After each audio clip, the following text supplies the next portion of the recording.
Hello MSc third year, sorry third semester. हम लोग बहुत लंबे गैप के बाद आज मिल रहे हैं। फर्स्ट सेमेस्टर में हम लोगों ने मिला था और तब हम लोग लाइफ साइकिल्स के बारे में पढ़ते थे और आपने उस समय पढ़ा होगा एक डाइवर्सिटी ऑफ माइक्रोब्स, और तब आपको डाइवर्सिटी ऑफ माइक्रोब्स के तहत बैक्टीरिया को पढ़ने का मौका मिला। आपने देखा होगा कि बैक्टीरिया कितना यूजफुल है हमारे लाइफ के लिए। इस तरह से जितने भी तरह के माइक्रोब्स हैं जिनका हमारे लाइफ में एक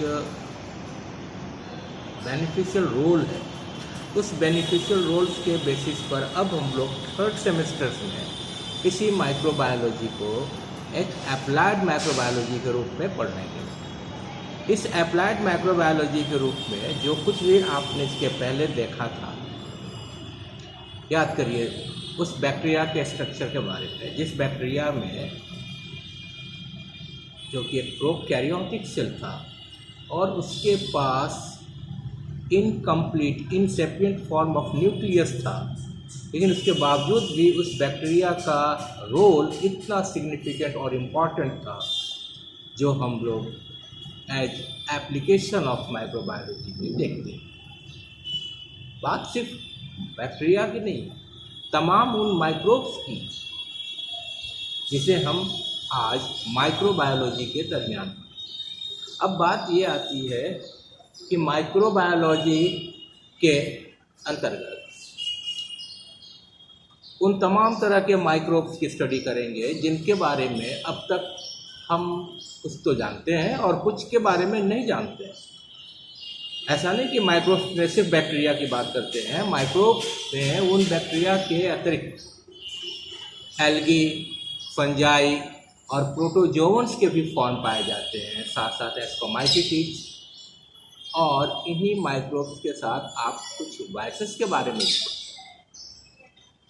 तो ऑलमोस्ट इसमें जो बात हम लोग करेंगे वो है बैक्टीरिया से कंसर्न, प्रोटोजोआ से कंसर्न, एल्गी और फंजाई के ऐसे मेंबर से कंसर्न जो लाइफ में एज ए एप्लीकेशंस में हमारे लिए इंडस्ट्रीज़ में, फूड इंडस्ट्रीज़ में, बेकरी एंड मिल्क इंडस्ट्रीज़ में, मेडिसिन्स में, बायोटेक्नोलॉजी में, सभी जगहों पर इनका रोल दिखाई देता है।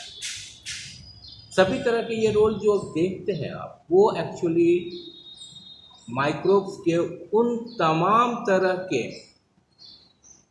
एप्लीकेशंस जिनके बारे में कुछ सेलेक्टेड है जो आप इस क्लास में पढ़ेंगे और कुछ ब्रॉड वे में है, हायर रिसर्चेज में है, जिनको आप बाद में पढ़ेंगे। यहाँ पर हमने माइक्रोबायोलॉजी के इस चैप्टर्स में दो चीज़ें दे रखी हैं। एक हिस्ट्री ऑफ माइक्रोबायोलॉजी जिसका नोट्स हमने आपको दे रखा है, इसे आप पढ़िएगा और उसको पढ़ने के बाद आप मुझे बताएंगे कि वो कितना या उसमें आपको क्या समझ में नहीं आया, क्योंकि वो पूरी तरह से हिस्टोरिकल है और उस हिस्टोरिकल बैकग्राउंड के होने के नाते उसको एज ए क्लास में पढ़ाने का कोई मतलब नहीं है, इसलिए उसको हमने आपको दिया है एज ए पूरा टेक्स्ट मैटर है, तो आप उसको पढ़िएगा। लेकिन इसके साथ साथ आपको एक और टेक्स्ट मैटर हमने दिया है जो माइक्रोबायोलॉजी के एरा के बारे में बताता है। माइक्रोबायोलॉजिकल एरा जो कि स्टार्ट्स होता है वेरी बिगिनिंग्स, अर्ली एरा, और वो एरा आगे चल करके धीरे धीरे ट्रांजिशन फेज में आता है। ट्रांजिशन फेज से वो गोल्डन फेज में आता है और उसके बाद वो मॉडर्न फेज में आता है। इन चार फेज के दरमियान ये एरा है जिसमें कि golden era is very important. Golden era के अंतर्गत दो साइंटिस्टों का कंट्रीब्यूशंस मेजर तौर पे इम्पॉर्टेंट।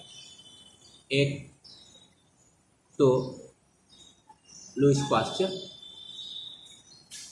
और वहाँ से शुरू होकर ख़त्म होता है रॉबर्ट कॉक में, जहाँ पे कॉक्स पॉस्टुलेट्स के बारे में बताया गया है।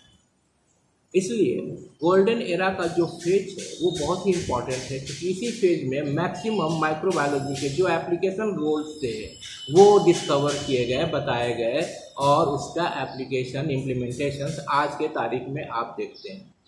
इसलिए आपको ये बात बताने की बहुत ज़्यादा समझाने की ज़रूरत नहीं है, इसलिए इसका एक टेक्स्ट मैटर हमने आपको दे रखा है, उसको आप